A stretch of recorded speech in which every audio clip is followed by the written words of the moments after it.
Bonjour, Et monsieur vous Aurel. Et vous, qu'avez-vous perdu? Alors j'ai réfléchi un petit peu à la question.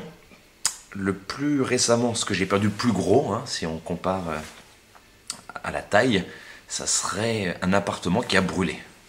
Donc perdu quelques souvenirs, par exemple mes jouets d'enfant, mais ce qui m'a donné une leçon, c'est-à-dire grandir en un coup d'incendie. J'avais des jouets de films, des collections de figurines Star Wars qui dataient de 1977, plein d'autres jouets se rapportant au cinéma, à la musique.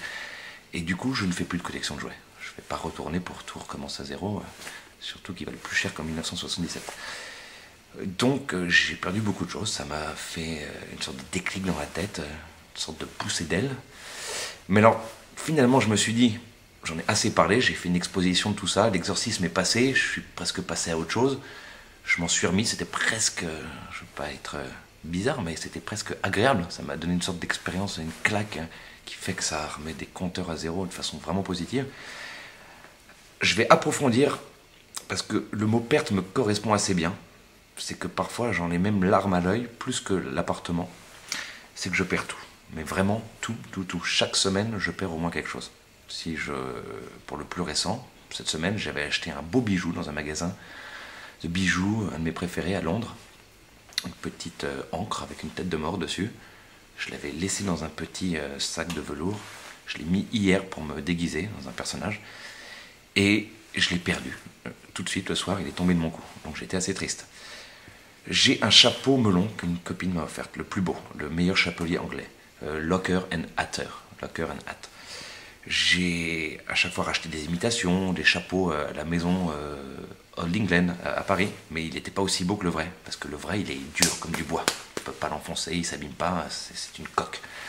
J'ai cherché, moi qui ne suis pas très technicien sur internet, l'adresse, il n'y a pas longtemps, j'étais à Londres plus longtemps que 2 jours, j'ai retrouvé le magasin, j'en ai acheté un beau, c'est pas donné. J'ai dit en rigolant à la vendeuse, je vais le bénir, comme ça je le perdrai pas, parce que c'était au moins le 5e melon que je perdais. J'ai même pas eu le temps de le mettre sur ma tête à Paris, qu'il n'était plus dans le train, une fois le train arrivé à Paris. Ça, c'était il y a 2 semaines, donc je dis bien chaque semaine. J'ai perdu il y a pas longtemps, je devais aller aux États-Unis, à Los Angeles plus exactement, pour tourner une petite série qui suit mes aventures en les parodiant. Le dernier épisode se passe à Los Angeles. La série s'appelle LA Project. C'est l'histoire de mon personnage qui rêve de refaire sa vie à Los Angeles. Tout le monde est parti sauf moi, j'ai perdu mon passeport. C'est vrai. Et je l'ai retrouvé il y a 2 semaines dans la poche d'une veste. Voilà. Donc du coup j'en ai un nouveau. L'ancien ne marche plus, mais je ne suis pas parti à Los Angeles.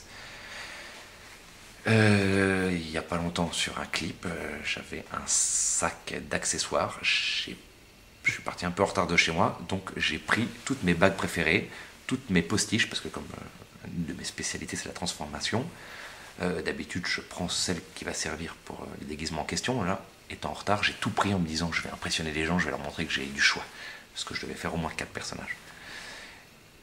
On m'a volé le sac sur le tournage, j'ai dû perdre quarantaine de postiches, une vingtaine de bagues. Je crois que ce jour-là j'ai pleuré plus que mon appartement, parce que ça m'a vraiment fait mal. J'ai l'impression que j'avais perdu ce jour-là 1000 visages, ou au moins une centaine, parce qu'on peut faire beaucoup de combinaisons, une moustache avec des pattes avec un bouc, ou une moustache guidon de vélo avec une perruque. J'ai perdu beaucoup de choses, et c'est pas des choses qu'on trouve dans les magasins toutes faites, c'est des choses qui avaient été faites sur mesure. Ça coûte cher, c'est fait en vrais cheveux, c'est des Indiens qui donnent leurs cheveux généralement en échange d'argent, et ils sont retransformés en postiches, donc c'est quelque chose quand même d'assez unique.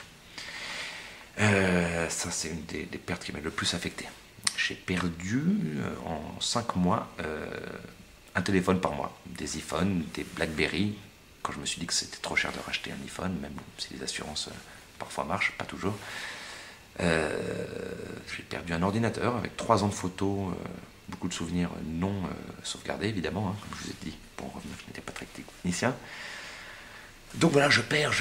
Alors qu'est-ce que je fais? Comment me guérir? Est-ce que je vais voir un psychanalyste qui va me dire que c'est que monsieur, vous avez un problème avec le matériel, je ne sais pas quoi, mais j'ai une copine qui m'a ouvert un site sur internet, les objets perdus de Nicolas. Comme je fais des soirées aussi, à l'époque, c'est pas moi qui les perdais, on me les volait. On m'a volé des perruques, des caméras, des iPods, des costumes de scène. Je partais 5 minutes pour aller pisser, je revenais, il manquait quelque chose. Donc ça, c'était juste la maladresse de les laisser comme ça sans les cacher, mais je vis dans un monde naïf en me disant que les gens ils vont quand même respecter le temps que tu ailles pisser une perruque posée sur un canapé.